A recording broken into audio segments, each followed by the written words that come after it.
Sedangkan si Chinese medicine lebih banyak pakai parameter kualitas hidup. Ada scoringnya. Jadi bukan ke angka-angka lab biasanya. Kemudian tadi memandang sebagai satu kesatuan utuh di Chinese medicine, yang ini memecah-mecah. Kemudian penyakitnya, hubungan kausal analisis science ini di Western medicine lebih kuat ya. Sedangkan yang di Chinese itu atau di traditional induction comprehensive science.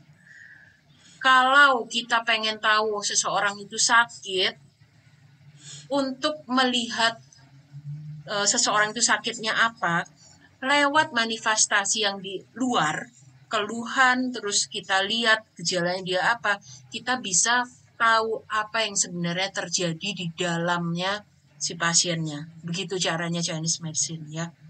Nggak harus nemuin benar-benar di selnya ada perubahan apa, di gennya ada perubahan apa.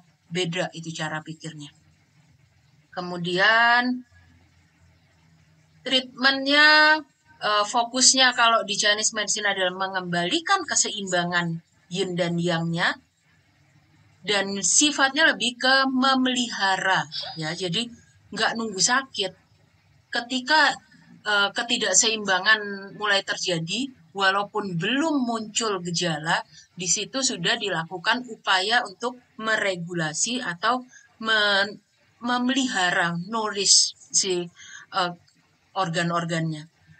Kalau Western medicine biasanya ya kita ada gejalanya baru dicari ini apaan gitu loh.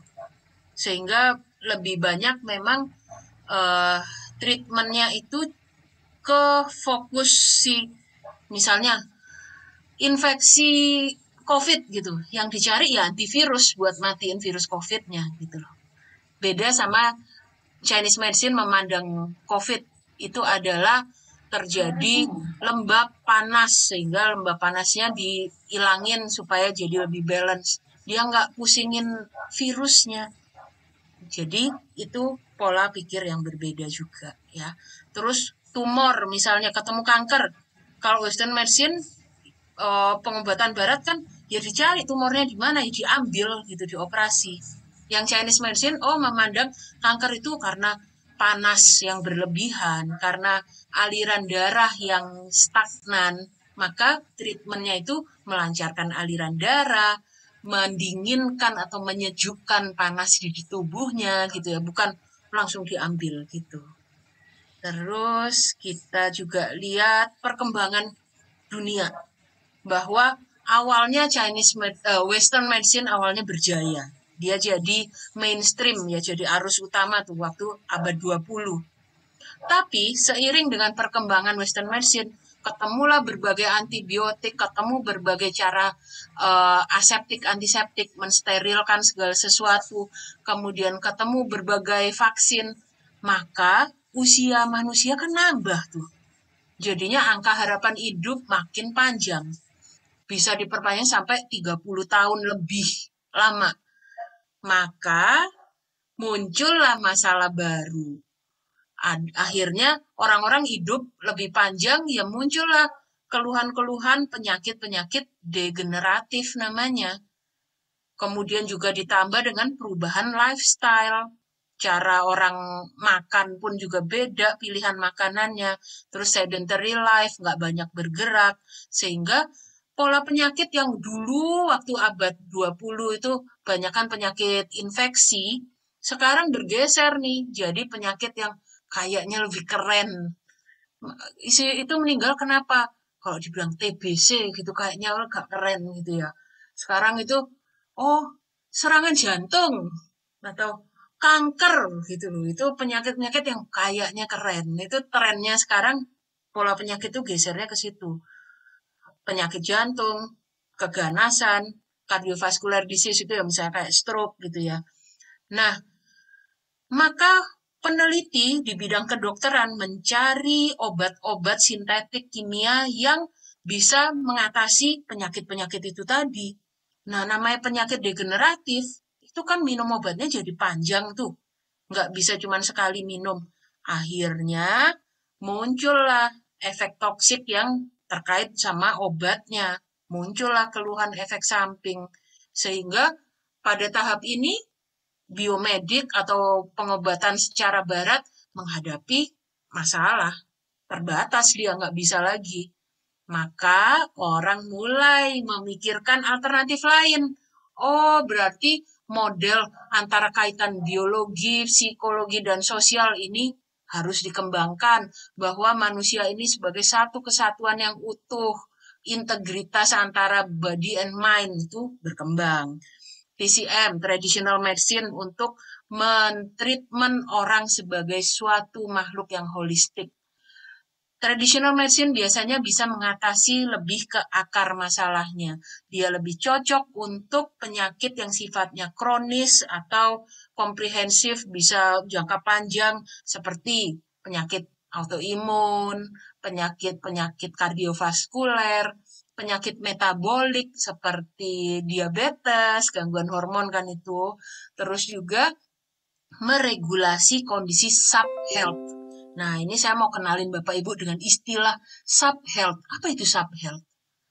Nah, ada suatu kondisi di mana kita bukan sehat, tapi juga bukan sakit. Kita ada di antaranya. Kalau misalnya nih ya, kalau di Indo ini kebanyakan orang itu kan ketemu dokter atau ya pokoknya dia mencari pertolongan adalah ketika dia sudah sakit. Sakit itu artinya sudah ada gejalanya. Tapi beda fenomenanya dengan di China. Waktu saya studi, saya kan magang di rumah sakit tuh. Lah orang itu loh bisa datang ke dokternya, ketemu profesor saya itu, keluhannya itu sepele kali lah itu kalau orang Medan bilang. Masa dia datang ditanya keluhannya apa? Ini loh dokter, kalau saya tidur malam itu ya, punggung saya tuh kok rasanya dingin. Lah gitu aja kok ya ke dokter gitu, tak pikir-pikir ya. Dingin ya selimutan gitu. Apa ya AC-nya matiin gitu. Tapi ternyata itu adalah manifestasi dari sub-health condition. Yang kalau nggak dibenerin, jadi sakit dia. Jadi ada juga yang ngeluhnya misalnya, berapa hari ini ya dokter, kalau saya buang air besar, pas di flush, dibiur, disiram gitu itu, kok masih ada yang lengket-lengket ya di klosetnya. Nah itu lo kok ya ke dokter juga. Kan itu kayaknya kalau di sini lo bisa diketawain orang gitu-gitu aja kok ke dokter gitu ya. Tapi di sana masyarakat itu aware bahwa itu tanda dia harus sudah mulai cari pertolongan. Karena kalau nggak dibenerin, jadi mencret beneran dia nanti. Yang tadinya masih berbentuk tapi lengket-lengket, nggak dibenerin ya jadinya tak berbentuk lagi, bahkan nanti bisa mencretnya air, murus-murus gitu. Maka ada suatu kondisi sub-health condition yang ini sebenarnya market yang sangat luas. Orang yang di kondisi sub-health ini jauh lebih banyak daripada orang yang sakit. Maka itulah sebenarnya target dari Bapak Ibu sekalian. Dibandingin nyari orang yang sakit, nanti Bapak Ibu jadi ribut sama dokternya gitu loh. Carilah orang-orang yang di kondisi sub-health ini. Yang perlu di-maintain kesehatannya supaya enggak jadi sakit. Ya. Keuntungannya apa sih kalau Chinese medicine atau traditional medicine pada umumnya itu lebih mudah diterima atau adaptable terhadap sistem yang sekarang karena dianggap lebih tidak beracun atau sedikit efek sampingnya. Sedangkan yang pengobatan barat, keuntungannya dia apa? Ya diagnosisnya terstandar. Artinya, kalau Bapak Ibu periksa lab, misalnya ceknya di lab A dengan di lab B, labnya lain, sama-sama periksa HB. Itu ya hasilnya kurang lebih sama lah, selisihnya nggak boleh jauh gitu. Atau misalnya ronsen di rumah sakit A dengan ronsen di rumah sakit B. Gambarnya ya podo toh. Itu namanya standardized. Dilakukan oleh siapapun hasilnya ya kayak begitu. Beda halnya dengan Chinese medicine. Ada yang pernah nggak berobat ke tabib Shinsei atau yang pengobatan tradisional Chinese? Gimana cara periksanya? Lihat lidah, melet, lihat lidahnya. Oh, itu ada lembabnya, ada panasnya di organ jantung, di ginjal gitu ya. Nah, itu kan pandangan mata setiap orang bisa berbeda. Tapi kalau lidah masih agak standardized karena wujud yang dilihat kelihatan. Yang lebih abstrak lagi adalah diagnosis meraba nadi. Pernah tahu ke Sinsa atau kau nonton film-film silat itu loh. Si tabibnya punya bantalan kecil, terus pasien meletakkan lengannya di situ, pergelangan tangannya, terus tabibnya meraba dengan dua tangan gitu. Terus sambil ngangguk-ngangguk. Ya, oh ini ada kondisi apa gitu. Karena dari nadi mereka mendiagnosis. Dari nadi kita bisa tahu kondisi organ dalam kita, kondisi penyakit kita, bahkan bisa tahu orang hamil. Itu bisa ketahuan dari nadinya. Nah, cara diagnosis seperti ini tergantung jam terbang. Makanya dianggap tidak standardized. Walaupun ada penelitian yang membandingkan diagnosis nadi dengan diagnosis baratnya. Oh, ternyata cocok kalau yang ngerjainnya jago. Jadi, ini adalah titik lemah si Chinese medicine. Perlu jam terbang untuk bisa skill diagnosis yang baik. Kemudian, efikasi terapinya lebih terukur, kemudian bisa diulangi treatmentnya dengan kualitas yang kurang lebih sama ya. Kalau obat itu nggak sama tuh. Terus juga uh, perkembangan teknologinya juga lebih baik di Western medicine. Keterbatasannya apa? Nah, si traditional medicine ini punya teori yang abstrak sehingga ini sulit dipahami, sulit dimengerti, bahkan oleh orang yang ingin mengerti pun itu sulit dimengerti. Apalagi orang yang emang gak kepengen ngerti. Yang bawaannya emang udah apa ya, kayak anti duluan gitu, udah dengerin ya tambah belenek deh jadinya. Sedangkan si Western medicine tuh teori-teorinya tuh lebih bisa kebayang, bisa kelihat, bisa bahkan pakai mikroskop ya tetap kelihatan gitu loh. Dibandingin traditional medicine yang sifatnya filosofis. Kemudian um, bahwa traditional medicine sempat punya reputasi yang kurang baik.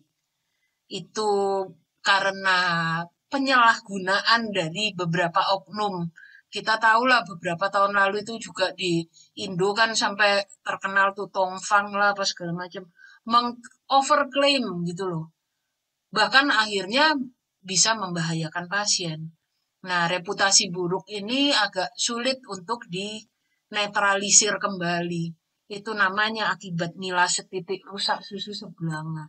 Ilmunya nggak keliru tapi oknumnya itu membuat jadi orang kayak udah antipati gitu loh kalau ke tradisional. Dan kalau ngomongin produk, reputasi buruknya itu gara-gara yang tadi saya bilang di Indo dicampurin BKO itu. Dicampur BKO itu menurut saya pribadi itu sebenarnya kalau secara regulasinya diizinkan kayak di China, itu enggak masalah. Karena kita lihat gitu loh, memang ini isinya ada bahan paracetamolnya, ada diclofenacnya. Jadi saya nggak bakal minum obat lain yang isinya juga diclofenac bersamaan. Gitu. Tapi ketika tidak jujur, maka itu bisa ada risiko orang habis minum jamu rematik gitu, terus oh kok kayak rasanya belum enak ya, dia minum lagi diclofenac yang obat kimia. Akhirnya ya dosisnya kelebihan, muncul efek samping nanti, kena lamahnya, luka nanti. Atau ada orang-orang yang milih obat herbal gara-gara dia alergi sama obat kimia. Lah kasihan toh kalau dia minumnya udah obat herbal berasumsi bahwa ini aman, nggak ada chemical bahan kimia obatnya.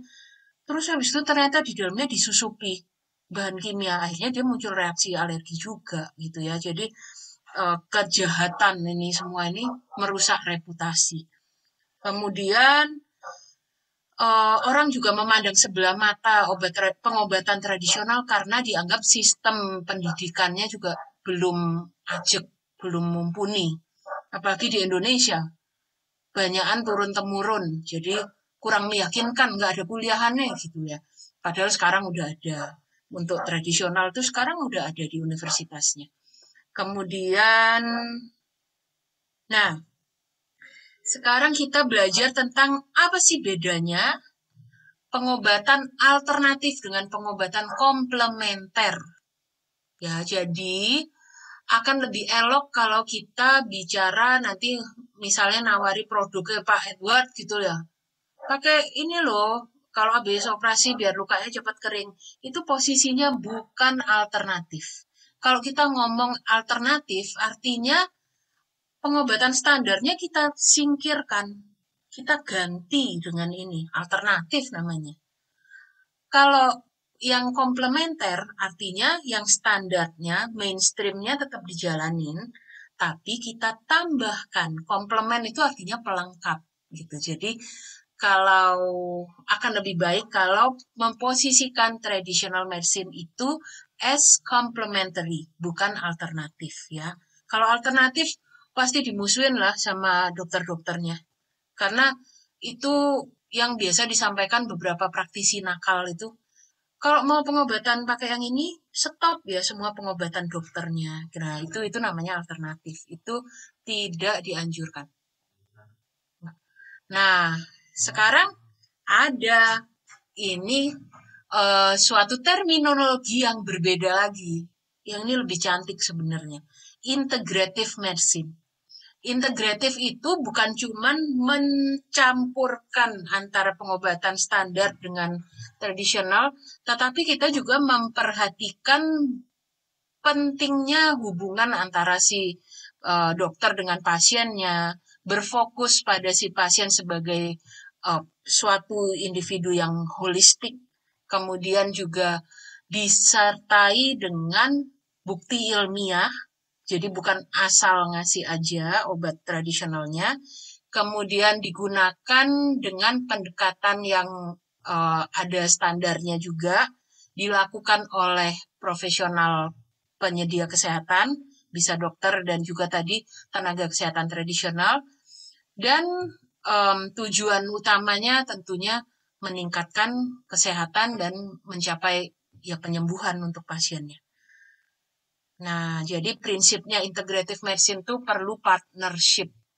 Pasien berhak tahu apa yang dilakukan oleh dokternya, apa yang dikasih. Jadi jangan terus pulang nggak ngerti ini dikasih apaan, mau diapain nanti rencananya, mau berapa lama. Nah, itu semua hak pasien untuk tahu. Jadi harus dijelaskan. Kemudian juga integrative medicine itu juga mempertimbangkan berbagai faktor yang mempengaruhi kesehatan, bukan hanya obat. Mempengaruhi kesehatan dan wellness itu termasuk mind, body, spirit itu ya, itu termasuk juga lingkungannya dia. Itu juga kita ikutan intervensi. Makanya kalau pendekatan integrative medicine itu biasanya yang ditanya bukan hanya segala sesuatu tentang pasiennya, tapi juga hubungan dia dengan keluarga, dia tinggalnya di mana, lingkungan tempat tinggal kayak apa, kerjaannya apa, itu semua perlu diketahui ya. Kemudian, nah sekarang saya mau kasih lihat contohnya. Selesai tulisannya ya. Sekarang kita lihat contoh-contoh apa yang dilakukan di sini maupun di luar. Ini adalah rumah sakit di China, di Yinchuan, suatu provinsi yang isinya mayoritas muslim. Jadi waktu saya ke China yang bagian sini nih, berasa kayak di Indo loh makanannya. Nggak ada B2-nya. Isinya itu makanan-makanan lebih banyak ke kambing gitu loh. Jadi area ini, provinsi ini mayoritas muslim. Ada suatu rumah sakit besar di sini, rumah sakit provinsi yang mengintegrasikan pengobatan timur dan barat untuk berbagai penyakit ya. Nah, masuk ke dalam saya langsung carinya adalah farmasi, instalasi farmasinya, apoteknya. Ini adalah apoteknya mereka yang sudut yang bahan alam. Jadi rumah sakit ini ketika pasien pertama masuk, mereka itu bisa memilih kamu mau masuk jalur yang pengobatan barat atau timur gitu, Chinese medicine atau Western medicine. Itu hanya jalur masuknya. Tapi ketika nanti udah masuk di dalam, misalnya pasien stroke nih, dia datang ke, aku mau yang bagian PCM lah, masuk yang Chinese medicine. Waktu masuk di situ, bukan berarti terus hanya melulu ngurusinnya Chinese medicine. tetap akan ditensi, di CT scan, dikonsul ke neurolog juga, tapi penanggung jawabnya adalah si Chinese medicine. Nah, sebaliknya kalau orang terdiagnosis kanker nih, dia pergi ke sisi yang Western medicine. Maka si dokter onkolognya atau ahli tumor, ahli kankernya akan juga merujuk, mengkonsultasikan pasien tersebut ke sayap yang tradisional. Untuk apa? Misalnya pasien ini mau di kemo, dia akan kirim ke yang tradisional untuk memperkuat kondisi tubuh pasiennya biar nggak tepar waktu di kemo, biar efek samping kemonya tidak terlalu berat. Makanya orang Indo kan banyak lari ke China waktu mau pengobatan kanker. Dipikirnya di situ nggak di kemo. Padahal tetap di kemo, tapi mereka punya pendekatan integrative medicine. Ya, jadi di farmasi ini, kotak-kotak belakang ini adalah herbal. Bentuknya simplicia. Simplicia itu yang tadi masih akar, daun, batang itu yang dikeringkan. Tuh, kayak gini loh bentuknya. Ini nama-nama herbalnya. Loh, kalau magang di sini ya lama-lama apal. Nggak baca satu-satu, kelamaan nanti. Jadi udah tahu nih, sisi biasanya ini berdasarkan khasiat obatnya. Nah, disiapin gini, dibungkus-bungkus gini. Ini biasa untuk 2 minggu gitu dikasihnya. Pasien bisa bawa bentuk bungkusan kayak gini, terus dia menggodok sendiri di rumah. Tapi, kalau nggak mau repot, pasien juga bisa minta disajikan udah bentuk rebusan. Ini ya, mereka nimbangin pakai begini nih. Nah, saya pas belajar di situ juga harus belajar, selain mengidentifikasi herb-nya, belajar nimbang, belajar bungkus juga. Kalau Bapak Ibu perhatiin bungkusannya obat tradisional yang diglodok itu, nggak pakai karet, nggak pakai isolasi, nggak pakai cekrekan, tapi rapet. Cara lipatnya itu khusus itu. Nah, ini kalau nggak mau godok sendiri, mereka punya nih alat buat godokin di situ. Jadi nanti pasiennya bawa pulang bentuk udah di plastik, di packing gitu, tinggal minum. Disimpan di kulkas, nanti direndam air hangat kalau mau sajiin, terus tinggal minum ya. Ini sama tim dokter di situ, saya bawa dokter dari Indo juga untuk melihat treatment pasien-pasien stroke di sana secara integrasi. Tuh, akupunktur jalan juga. Padahal pasien ini juga di treatment pakai obat barat. Tapi akupunktur itu sudah terbukti dari penelitian ilmiah itu membantu pemulihan pasien stroke. Tuh, ibu ini shoulder ini loh, shoulder pain, frozen shoulder. Jadi bahunya itu kaku. Ini juga pakai akupunktur dia. Nah, ini termasuk pasien rawat inap juga. Kalau yang tadi itu pasien poli, ini pasien rawat inap, stroke juga. Nah, ini di treatment juga ada fisioterapi, ada akupunktur, ada massage. Di kreseknya ini loh kalau diperhatiin, ini CT scan ini. Nah, itu wujud dari integrasi. Dan nggak harus ngumpat-ngumpat, karena menu yang disajikan rumah sakitnya udah integratif memang. Nggak kayak di sini kalau pakai obat herbal, takut ketahuan sama dokternya.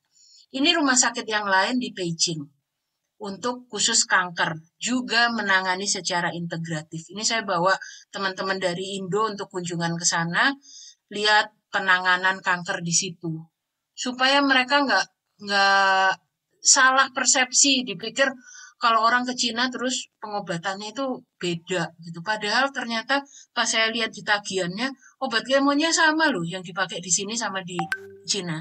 Tapi mereka tambahkan ada infus herbal sehingga pasiennya nggak berasa lagi di kemo, nggak lemes gitu, tetap fit. Terus rambut rontoknya juga nggak separah kalau yang di sini gitu ya. Mual muntahnya juga bisa teratasi sehingga pasiennya lebih seger lah untuk kemo-kemo berikutnya. Ya, ini jadi satu pasien ditangani oleh teamwork kayak begini. Ini profesor nanganin kanker ya ada ahli bedah kanker, ada ahli kemoterapinya, ada internisnya, ada ahli traditional medicine yang buat akupunktur, ada ahli ramuan, semua duduk bersama, bikin pasiennya nggak bingung. Nggak kayak di sini, dari satu dokter suruh konsul ke yang lain, tapi dokternya nggak saling komunikasi, itu bikin pasiennya mumet. Nah, ya, jadi mereka tunjukin ternyata setelah pendekatan integratif itu efek-efek yang muncul dari kemoterapi seperti pasien lemes, diare, mual, muntah itu lebih teratasi dengan baik. Ini di bangsal rawat inap. Pasiennya lagi di kemo. Tapi ini ya ada infus kemo kan. Tapi pasien juga dipakein apa ini di kakinya nih ada selongsong ini. Nah, ini treatment tradisionalnya. Dipakein ada bilangnya apa ya itu herbal-herbal yang dibikin kayak tapel atau boboan itu loh. Diboreh gitu ya. Terus dimasukin situ kayak diangetin. Terus nah, pasien yang sebelahnya malah infusnya banyak ini. Satunya infus kemo, satunya infus herbal. Astragali biasa yang dikasih. Ini saya ketemu bungkusan kayak gini nih loh. Itu yang tadi ramuan yang sudah digodok terus di packing di plastik kayak gini. Jadi susternya yang bagiin ke pasiennya, pasiennya tinggal minum. Ini di ruang treatment kemo. Terus ada satu ruangan khusus tulisannya traditional medicine treatment. Di dalamnya saya lihat obat-obat ini. Kayaknya kayak obat dokter ya, Bapak Ibu. Padahal ini semua adalah obat herbal. Obat berbahan alam, tapi bentuknya ada yang ampul, ada yang infusan, ada yang pil, segala macam ini. Tapi ada juga yang bentuknya, nah di lemari ini nih, ada bentuk-bentuk serbuk-serbuk hasil gilingannya akar-akar kayu-kayu gitu yang mereka pakai buat bikin ramuan yang tadi ditempel-tempelin ke pasien itu loh. Jadi mereka bikin koyok yang di customize pakai plester ini, terus dibikinin ramuan sesendok yang ini, sesendok yang itu, diracik-racik, dipakein arak gosok gitu, terus ditempel ke pasiennya.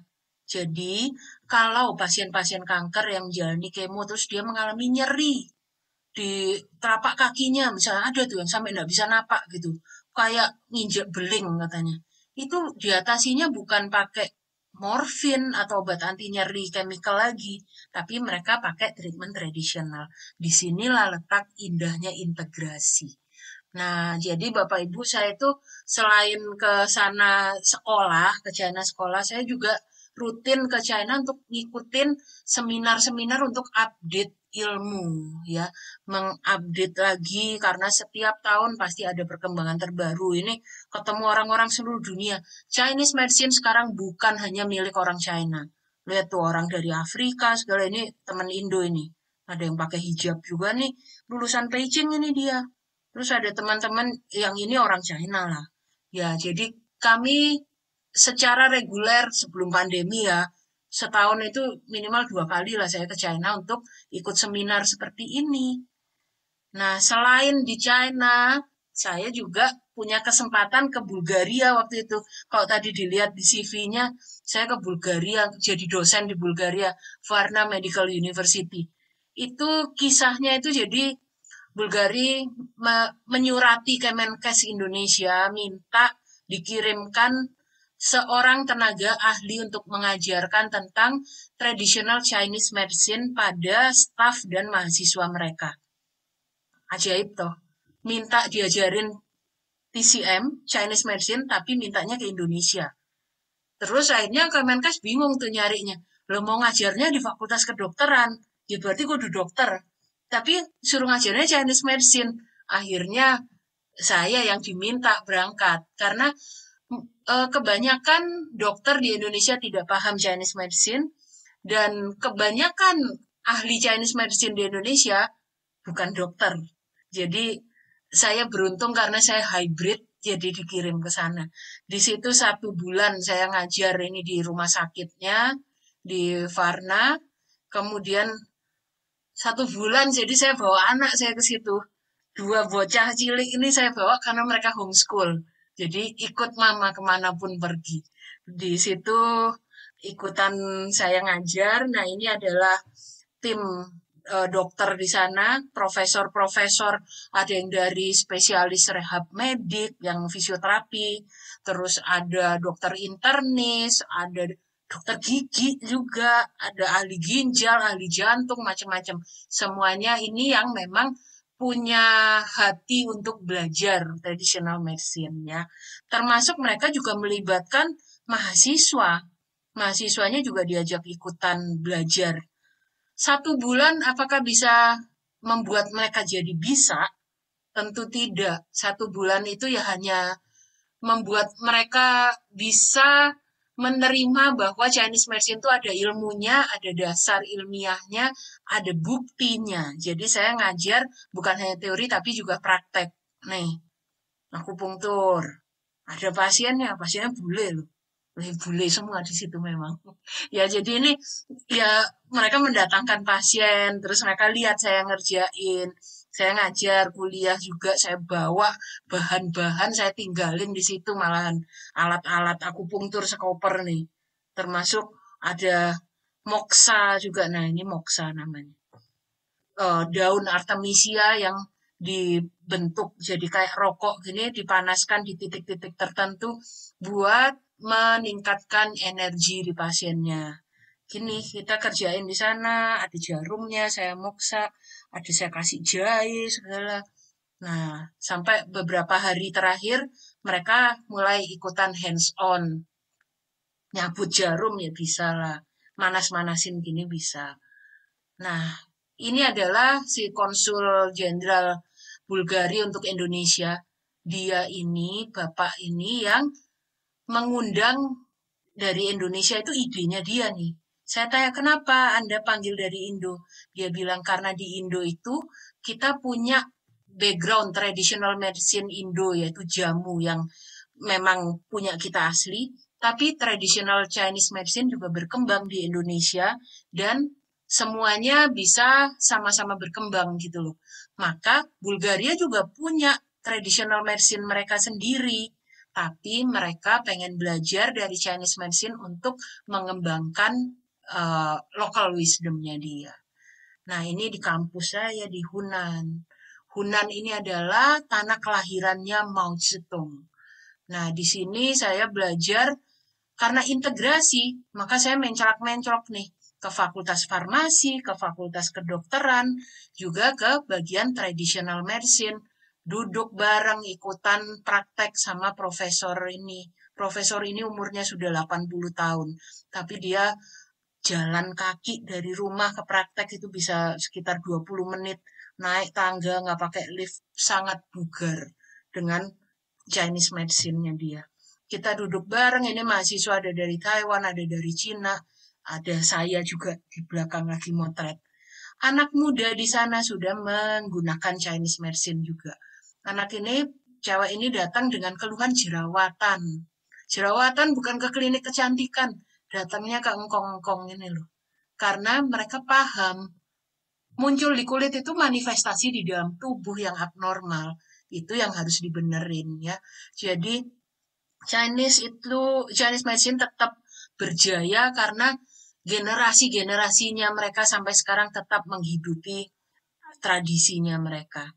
Nah, ini profesor saya. Terus saya juga main tikus di sana.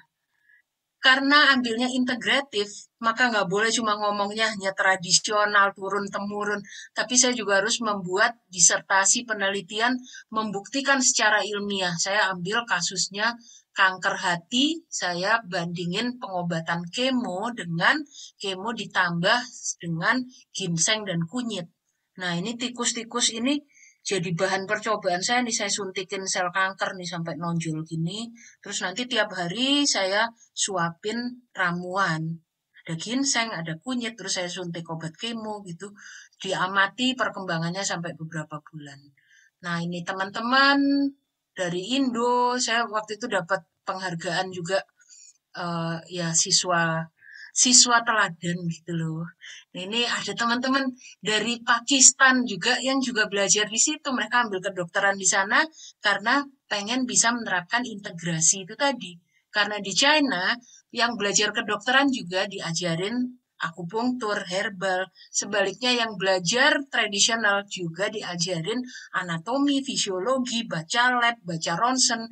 Maka mereka bisa hidup berdampingan dengan damai antara konvensional dengan tradisional. Nah, ini pas lulusan. Oke, itu yang bisa saya bagikan. Terima kasih semuanya. Kalau mau tanya, monggo. Saya kembalikan Pak Eko.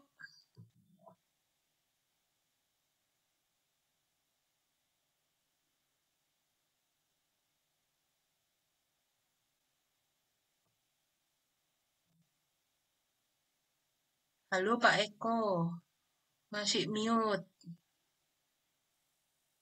Oh iya, terima kasih Dr. Feni untuk semua penjelasannya yang buat kita mengerti sekarang. Dan kemudian buat teman-teman yang ingin bertanya, silahkan di nomor handphone untuk ke WA-nya 0812 1895 5000 ya.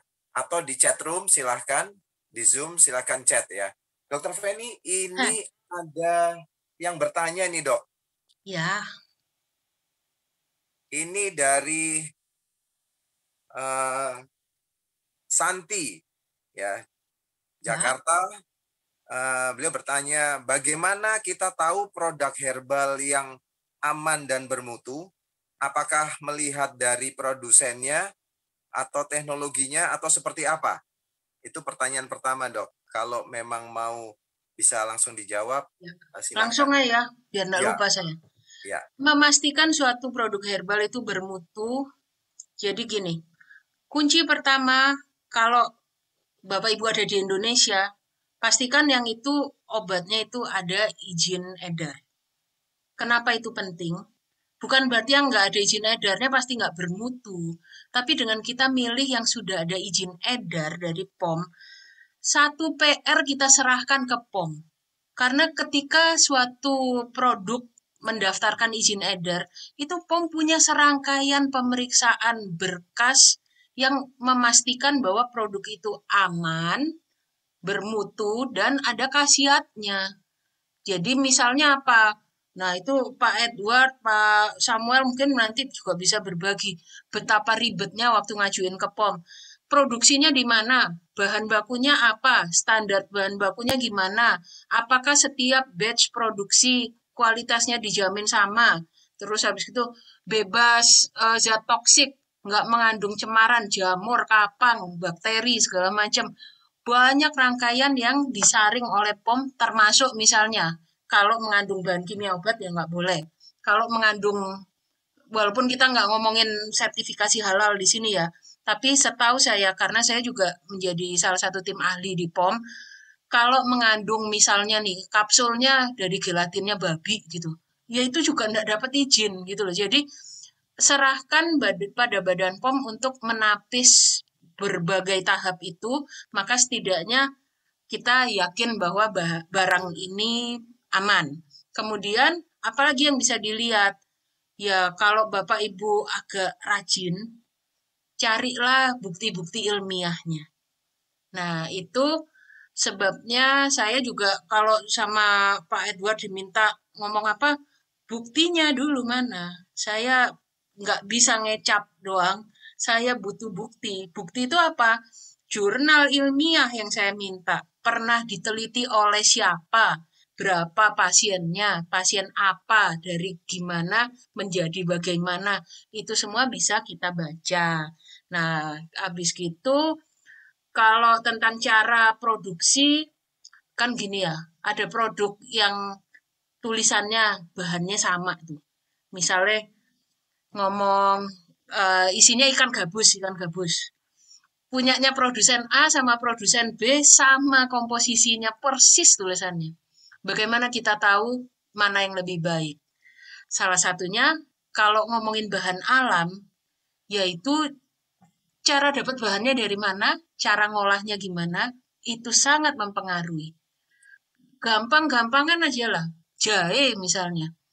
Jahe yang ditanam di kebun saya di Sunter, sama jahe yang didapat di Tawangmangu misalnya, sama jahe yang didapat di Cina, itu isinya beda. Namanya sama-sama jahe, kandungannya beda, zat aktifnya beda, maka khasiatnya bisa beda. Lah jahe yang sama diolah dengan cara berbeda juga menghasilkan khasiat yang berbeda. Jadi banyak hal yang bisa kita telusur untuk tahu produk mana yang paling berkualitas. Selain dari yang paling benar itu ya dibandingin di penelitian yang ilmiah produk A versus produk B dengan kasus yang sama, mana yang hasilnya lebih baik. Gitu Pak Eko. Oke, terima kasih Dokter Feni. Pertanyaan kedua ya dok. Ini Ya, yang bertanya Daniel dari Bintaro. Ya, di masa pandemi COVID-19 ini, obat herbal apa yang direkomendasi oleh Dokter Feni yang efektif ya ah, untuk uh, untuk terapi para pasien COVID ya COVID-19 dan juga untuk menjaga kesehatan kita. Apakah produk di Supahabu yang diproduksi oleh Nukleus Pharma ini sudah menyediakan produk tersebut? oke. Tak jawab ya. Silakan dokter. Pada masa pandemi COVID, obat apa yang mau dikasih? Nah, kalau ditanyanya general begini, nggak ada suatu obat yang dipakai seragam untuk semua tujuan pada COVID. Karena orang di orang yang kena COVID, keluhannya bisa berbeda, kondisinya bisa berbeda, apalagi secara tradisional ya. Kalau secara medis, mungkin Bapak Ibu juga tahu lah yang masuk Wisma Atlet ya kurang lebih obatnya ya podo KB kayak gitu. Dikasihnya ada antivirusnya, ada antibiotiknya, ada steroidnya misalnya, terus ada obat buat vitamin misalnya. Seragam gitu loh regimennya. Tetapi kita kalau bicara tradisional, maka tergantung pada kondisi tiap orangnya tadi. Traditional medicine itu akan baik efeknya ketika kita menerapkannya sebagai customized medicine. Kondisi setiap orang berbeda, maka treatmentnya berbeda. Tapi nggak semua di sini adalah praktisi. Nggak bisa mendiagnosis terus mengcustom bikin ramuan sendiri toh. Maka kalau mau ngasihnya berupa produk, ya carilah produk yang sifatnya umum, misalnya meningkatkan daya tahan tubuh. Nah, untuk meningkatkan daya tahan tubuh, mau ngomonginnya obat tradisional, obat herbal, ya banyak alternatif pilihan ya. Kita lihat, tapi Badan POM belum mengapprove satu pun produk dengan klaim relate dengan COVID. Kenapa? Karena harus membuktikan dengan penelitian diujikan ke orang COVID. Lah kenyataannya belum ada yang lolos dari penelitian itu. Maka ya cari yang klaimnya adalah meningkatkan daya tahan tubuh. Kandungan apa yang bisa meningkatkan daya tahan tubuh? Something relate dengan protein. Protein kalau baik, ya daya tahan tubuh kita terbentuk juga dari sana. Terus juga ada beberapa herbal yang kita waktu awal-awal COVID itu kan Bapak Ibu ngeh kan itu empon-empon harganya naik semua itu loh. Jahe harganya sampai selangit itu. Nah, itu karena dipercaya bahwa empon-empon itu bisa meningkatkan daya tahan tubuh juga dengan berbagai kandungannya. Jahe, temulawak, kunyit itu semua punya kandungan antioksidan, terus antiinflamasi yang bisa dianggapnya bisa bermanfaat pada COVID. Ya, belum terbukti juga gitu. Jadi semua ini namanya usaha. Obat dokter pun yang dikasih itu juga usaha. Belum ada yang terbukti terapi standarnya apa. Makanya protokol treatmentnya COVID itu terus berubah seiring dengan perkembangan penelitian. Kalau diperhatiin waktu awal dulu kan heboh tuh dikasih dexamethasone. Katanya bagus, terus habis itu hilang. Bukan, ternyata nggak boleh dexamethasone. Pakailah apa asitromisin. Sampai asitromisin nggak ada di mana-mana. Habis itu, oh enggak, bukan asitromisin. Ganti lagi gitu. Nah, makanya perlu yang namanya penelitian untuk buktiin ya. Secara umum sih yang banyak dipakai juga buat daya tahan tubuh misalnya meniran. Meniran itu juga membantu meningkatkan imun sistem. Jadi dipakai secara umum buat naikin daya tahan tubuh, it's okay gitu. Gitu Pak Eko. Kalau ditanya produk Supahabu, serahkan pada ahlinya. Saya nggak tahu. Pak Edward mau jawab? Silakan Pak Edward. Oh, saya yang menambah maksudnya. Nah, iya no. Oh iya. Jadi gini teman-teman ya, COVID ini kan belum ada obatnya. Ingat-ingat ya, COVID ini belum ada obatnya, vaksinnya ada dan vaksin pun tidak menjamin. Karena pada dasarnya bekerjanya kan di antibody. Jadi yang bisa kita antisipasi itu adalah bagaimana kita care terhadap kita punya body, kita punya tubuh ini seperti apa.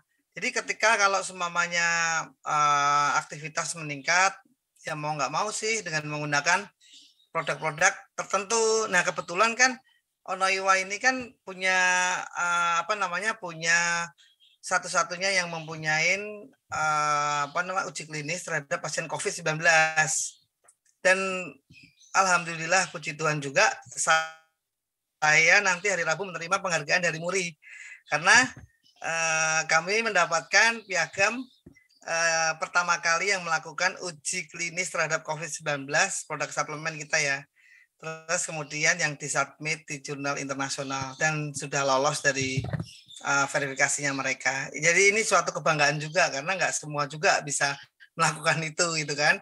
Jadi kembali lagi bahwa pada dasarnya obat-obat apa yang cocok. Kalau saya ngomong nukleus kan ya kebetulan saya di nukleus kan nggak fair. Lebih baik adalah menggunakan produk-produk yang bisa menunjang sistem imun kita. Itu kan banyak. Nah, tadi kan sudah diterangkan sama Dr. Feni itu. Jadi ada beberapa produk yang bekerjanya di situ. Salah satunya kayak Ekenase dan lain sebagainya itu semua tuh mempunyai efek samping masing-masing dan bekerjanya juga melakukan satu yang masing-masing juga. Jadi kalau saya berarti kapasitasnya saya ngomongin produk kami karena kami yang megang yang megang satu-satunya penelitian. Jadi kalau yang lain ya saya nggak tahu. Itu kan punya kompetitor nanti dipikirnya nanti beda ya, Dr. Feni ya. Dr. Feni kan nggak boleh ngomong produk kan. Saya nggak boleh ngomong produk orang lain. Iya. Pada prinsipnya sih ya berarti yang punya Pak Edward udah ada bukti ilmiah, ya bicara berdasarkan bukti. Ya. Ya, jadi kalau saya ngomong sama dokter Feni kan, dok ini untuk ini mana penelitiannya mana, selalu tuh ngomongnya tuh evidence base gitu. Jadi kalau nggak ada evidence base-nya ya dipikir cuma lip service aja, jadi nggak akan dilihat karena waktu pertama kali kami melakukan penelitian juga dokter Feni yang pertama kali merespon, ayo kita lakukan ini sosialisasi dan lain sebagainya karena beliau tahu bahwa untuk melakukan penelitian itu kan nggak gampang kan gitu, apalagi dengan hasil yang maksimal gitu. Saya kira itu dari saya, Pak Eko. Ya, terima kasih Pak Edward. Terima kasih Dr. Feni. Pak Eko. Ya, pertanyaan memang berikutnya. itu sih Pak Eko sedikit ya. Jadi kadang itu dokter tuh dianggap kok nggak percayaan sih gitu. Dikasih tahu ini bagus buat ini nggak percayaan sih gitu. Bukannya kami ini nggak percayaan. Kami ini terikat dengan undang-undang praktek kedokteran, di mana kalau mau ngasih suatu treatment ke pasien ya, itu harus ada bukti ilmiahnya. Kalau enggak nanti kami bisa dituntut malpraktek. Nah, itu bahaya itu. Tutup dapurnya nanti. Jadi pokoknya dokter tuh mau ngasih apapun harus ada bukti ilmiahnya. Jadi kalau nanti ada yang nuntut, kok kamu ngasih ono iwa buat orang COVID sih? Lah aku punya kok jurnalnya ini buktinya gitu. Jadi enggak jadi ketuntut aku gitu. Makanya kalau siapapun bukan cuma Pak Edward kalau nawar-nawari sesuatu ke aku, pasti saya baru akan mempertimbangkannya kalau ada buktinya, gitu ya. Oke, Pak Eko. Oke, terima kasih Dr. Feni. Terima kasih Pak Edward. Ini ada pertanyaan dari Bapak Agus Budiman dari Serang, Banten. Beliau bertanya, apakah konsumsi antara obat kimia dan herbal bisa dikombinasikan secara bersamaan? Dan kemudian ada pertanyaan yang berikutnya adalah tadi dijelaskan OMAI ya, dan baru ada 24 jenis obat yang masuk dalam standar. Nah, apakah produk yang diproduksi oleh Nucleus Pharma sudah termasuk di dalamnya untuk standar OMAI? Nah, seperti itu, Dr. Feni. Oke. tentang mengkombinasikan obat dokter dengan obat herbal, obat chemical dengan herbal ya. Pada prinsipnya potensi terjadinya interaksi selalu ada. Tetapi kita meminimalisirnya dengan memberikan jarak minimal 2 jam. Jadi jangan ditelan bareng. Dikasih jarak 2 jam dengan obat yang diminum. Kalau sama yang jalur lain, ya nggak apa-apa. Misalnya nih, orang kena demam berdarah, terus dia mau minum obat herbal buat bantu pemulihan, naikin trombositnya. Ya jangan nunggu infusnya dilepas lah, udah sembuh itu pulang dia. Kan maunya biar mempercepat pemulihan. Ya sambil diinfus, sambil dia minum obat herbalnya, nggak apa-apa. Dijarainnya dengan obat minum. Terus, interaksi itu tidak semuanya negatif kok. Tadi kan saya sampaikan juga bisa ada interaksi yang sinergis. Misalnya nih ya, ada kasus pasien yang minum obat penurun tekanan darah tinggi, obat hipertensi. Terus habis itu dia minum juga obat herbal seledri misalnya. Itu bisa terjadi interaksi. Interaksinya bisa menurunkan tekanan darahnya. Maka kita bisa menyesuaikan, maka itu perlu kerjasama sama dokternya. Jangan ngumpet-ngumpet minumnya itu, terbuka ngomong ke dokternya, asal dokternya paham dan nggak ngamuan ya. Begitu pasien saya bilang, dok saya juga minum jus seledri. Nah itu warning buat saya, oh seledri juga nurunin tekanan darah loh. Aku ngasih juga amlodipin nih. Maka itu saya mesti memantau tekanan darah pasiennya lebih intens. Misalnya dia baru minum seledrinya kemarin gitu. Ya berarti kontrolnya yang tadinya sebulan sekali sekarang tak pendekin jaraknya. Supaya saya tahu kapan saya harus menurunkan dosis obat dokternya. Karena kena seledrinya kan turun tensinya. Bisa jadi malah dia bisa lepas, nggak usah pakai obat chemicalnya. Itu namanya interaksi sinergis yang kita harapkan memang. Atau bisa juga interaksi yang negatif jadinya. Antagonis, misalnya dia ngelawan efek obatnya. Orang yang minum pengencer darah misalnya ya. Ada kasus-kasus orang yang habis ganti klep jantung misalnya, terus itu harus terus minumin warfarin. Nah, terus dia makanin banyak sayuran hijau. Sayuran hijau itu membuat darahnya gampang beku, banyak vitamin K-nya. Tetapi warfarin tujuannya biar darahnya tidak gampang beku. Nah, lawanan ini, dua barang ini. Akhirnya efektivitas obatnya turun. Nah, itu interaksi yang antagonis. Ya diatur nanti dosisnya, disesuaikan lagi. Atau juga ada interaksi yang sinergis tapi negatif. Dia makan pengencer darah, makanin aspirin atau Plavix misalnya, terus dia minumin juga sambiloto, bawang putih, ginkgo. Nah, bersama-sama semuanya punya efek menurunkan tekanan darah dan juga menghambat pembekuan darah. Nah, itu bisa bikin dia bleeding, nggak bisa berhenti nanti. Nah, yang kayak gitu juga perlu hati-hati. Makanya ngomong, kalau mau minum macam-macam itu ngomong. Dan kalau suka pakai yang ramuan tradisional, cari dokternya kalau bisa yang juga paham. Jadi malah kalau malah saya yang ngasih tahu ke pasiennya, daripada misalnya dia tak kasih amlodipin aja kok tensinya masih tinggi-tinggi terus nih. Daripada tak tambahi obat darah tinggi yang lain, saya nambahinnya treatmentnya herbal. Gitu loh ya. Terus statusnya tadi udah omai apa enggak ya? Yang fitofarmaka tadi kan yang 24 obat itu. Pada prinsipnya untuk daftar jadi fitofarmaka dia punya kriteria yang harus lengkap penelitian sampai uji klinik. Nah, artinya ketika Pak Edward sudah punya uji klinik terkait COVID, maka Pak Edward mestinya bisa mendaftarkan atau mengubah status dari produk itu menjadi fitofarmaka.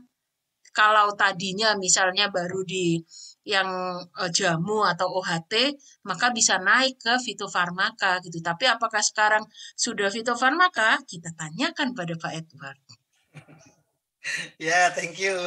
Jadi gini, uh, kita udah naik kelas dan ini lagi proses ke BPOM. Jadi memang untuk melakukan naik kelas semua itu nggak gampang. Jadi harus CPOTP ini juga harus full dan kebetulan kita juga udah melakukan itu, fasilitas juga harus disesuaikan dengan standar mereka dan kita juga udah melakukan itu.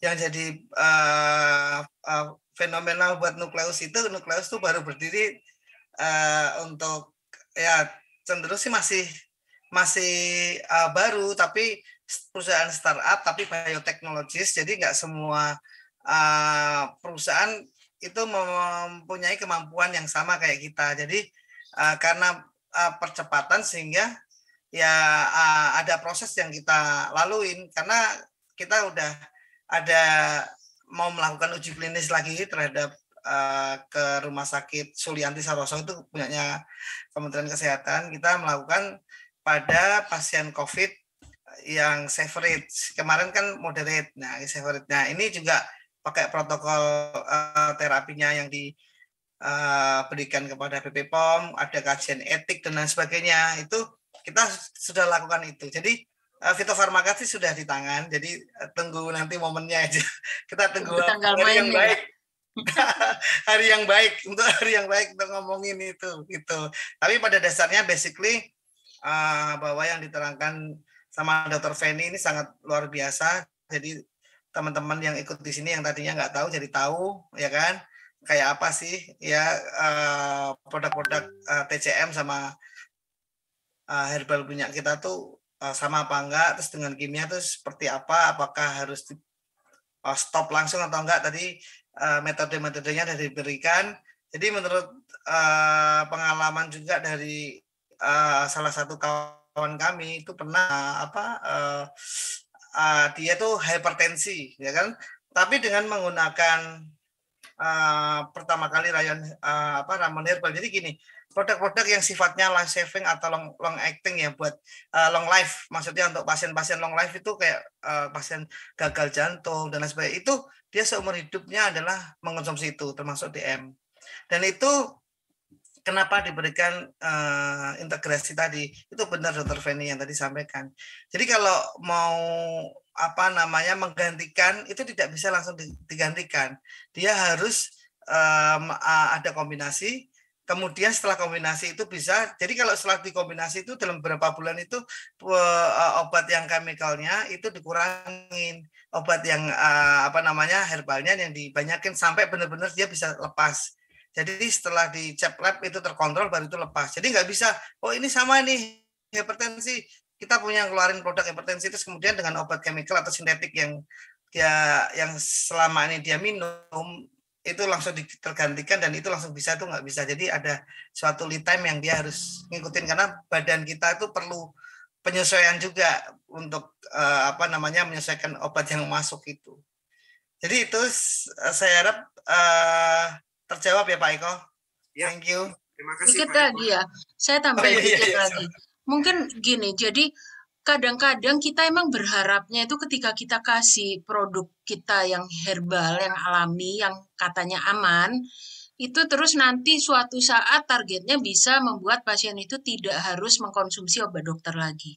Tetapi kadang-kadang itu nggak bisa terjadi gitu. Apa yang kita inginkan tuh nggak bisa terjadi. Sehingga pasiennya tetap harus minum obat dokter juga, tapi bukan berarti yang obat herbal yang kita kasih nggak ada gunanya. Tetap bisa ada gunanya sebagai apa? Sebagai mengurangi efek sampingnya misalnya. Itu seperti yang terjadi pada pasien-pasien kanker yang harus kemo sampai berbulan-bulan. Dikasih obat herbal, bukan berarti terus nanti nggak usah pakai kemonya lagi gitu. Ya enggak, tetap serial kemo yang misalnya 30 kali, ya tetap harus dijalankan. Tetapi dengan kita kasih herbal ini, efek sampingnya lebih minimal, sehingga dia jadwal kemonya tidak jadi bolong-bolong molor begitu karena pasiennya nggak fit. Nah, sehingga karena kemonya on time, maka efektivitas kemonya juga lebih baik. Jadi tujuan atau target akhir pengobatannya juga bisa lebih baik tercapai. Dalam hal itu, wah itu dokternya seneng itu. Bikin pasiennya juga jadi sembuh kan, dan dia tidak disingkirkan. Gitu loh. Jadi posisi herbal itu kadang bisa menggeser perlahan si obat chemicalnya, tapi kadang-kadang kita berdampingan dengan damai. Dan tadi Pak Edward sampaikan betapa sulitnya penelitian naik kelas ya di fitofarmaka. Betul sekali. Saya terlibat 2 penelitian untuk menaik kelaskan suatu produk jadi fitofarmaka dan belum kelar-kelar juga. Kenapa ribet? Karena ini naik kelas itu konsekuensi adalah ya lebih dipercaya dong sama orang, sama dokter juga. Ya tuntutannya lebih besar dan Badan POM minta suatu protokol penelitian yang mereka turut approve. Bukan kita udah ngasih hasil penelitian, ini loh terbukti baik, terus Badan POM harus menerimanya. Mereka maunya sejak awal mereka terlibat, menyusun protokol yang benar, sesuai standar para ekspor yang ada di dalamnya. Dengan begitu, Badan POM melaksanakan tugasnya melindungi masyarakat Indonesia. Gitu, Pak Eko. Makasih Dokter Feni. Ada satu lagi pertanyaan, boleh ya Dok? Boleh. Ya, ini dari Pak Fahrul Hayandi, ya, dari Serang, Banten.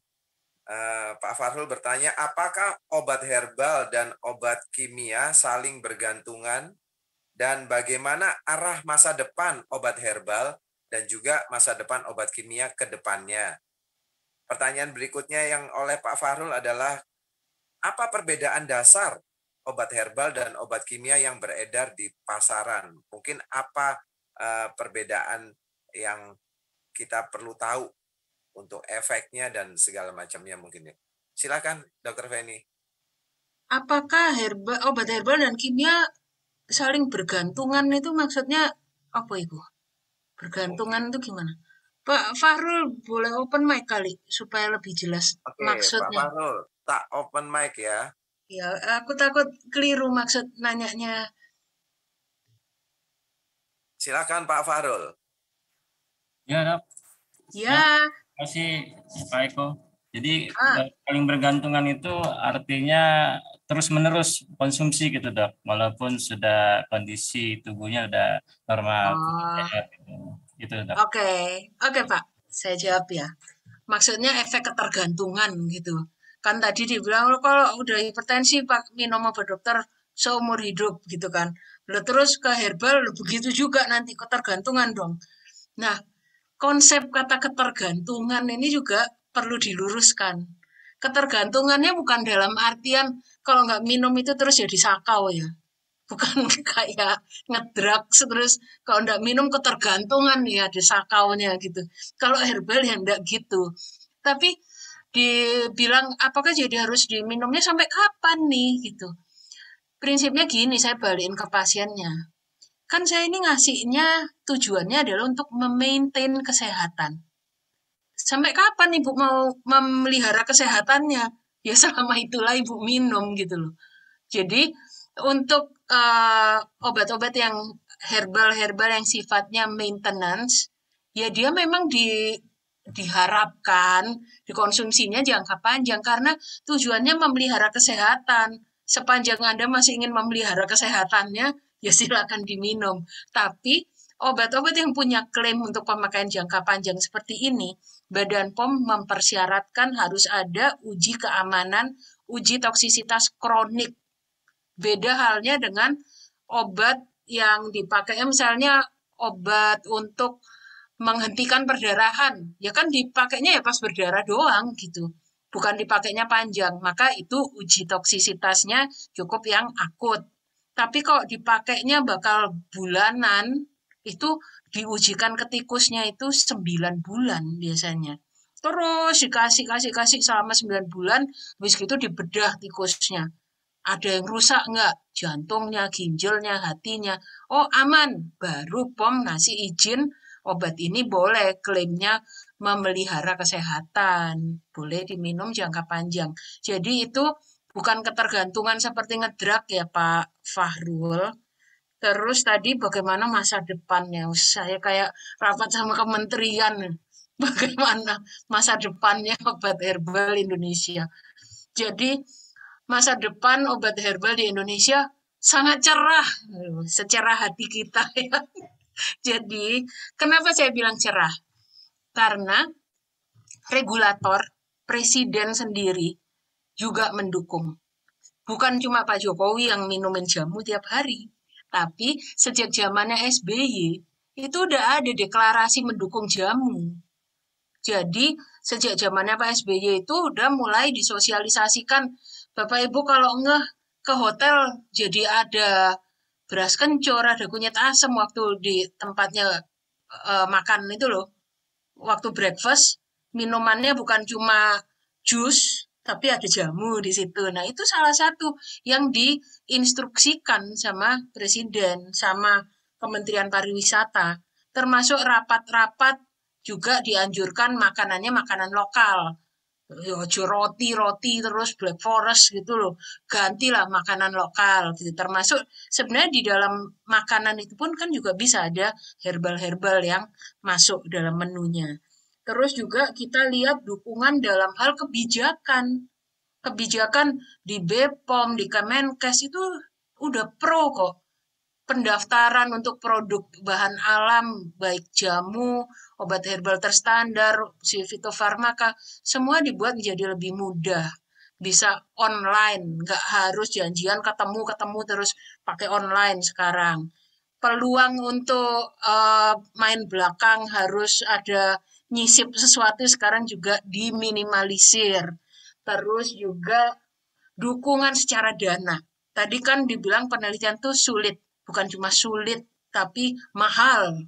Nah, sekarang dari Kementerian Riset, itu Ristek Green, itu join sama Kementerian Kesehatan, sama Badan POM, untuk mempercepat kenaikan kelas dari yang herbal terstandar, dibantu dana, supaya naik jadi fitofarmaka. Jadi industri terbantu.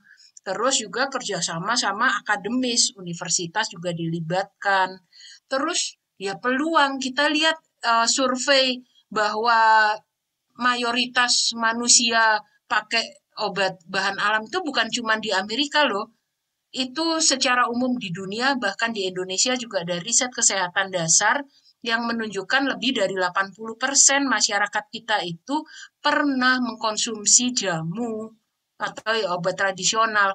Dan di antara mereka itu 80% juga menyatakan bahwa ada manfaatnya. Ini menunjukkan bahwa marketnya ada, regulator mendukung, bahannya ada, di sekitar kita ini banyak bahan alam yang bisa diolah. Jadi semua ini bersinergi membuat saya bilang cerah masa depannya ya. Terus tadi apa yang ketiga Pak Eko? Sudah, cuma dua. Perbedaan dasar dari perbedaan tadi harus tak sampaikan kan ya di presentasi ya. Ya, siap. Dr. Feni, terima kasih untuk sudah dengan jelas memberikan jawaban kepada kita. Sebenarnya banyak sekali pertanyaan-pertanyaan yang dari peserta seminar ini, tetapi waktunya ya kita disiplin waktu, kita jam 12 sudah harus selesai. Dr. Feni, sekali lagi terima kasih. Terima kasih ya. Terima kasih. Nah, Bapak Ibu semuanya, Supahabu akan mengadakan setiap hari Sabtu ya, mulai dari jam 10 kita mengadakan seminar kesehatan ya. Kita mengadakan seminar kesehatan dan pembicaranya kita minggu depan tanggal 23 ya, adalah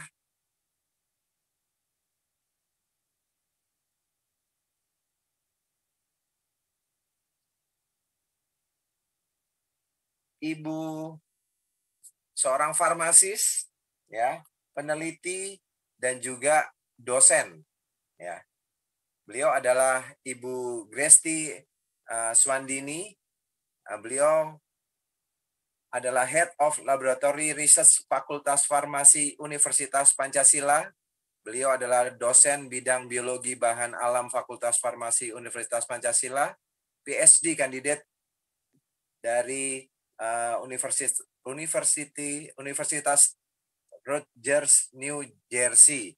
Jadi Bapak Ibu, nanti kita akan kirimkan linknya supaya kita bisa bersama-sama belajar dan mengerti tentang kesehatan untuk berguna buat hidup kita dan juga buat orang lain.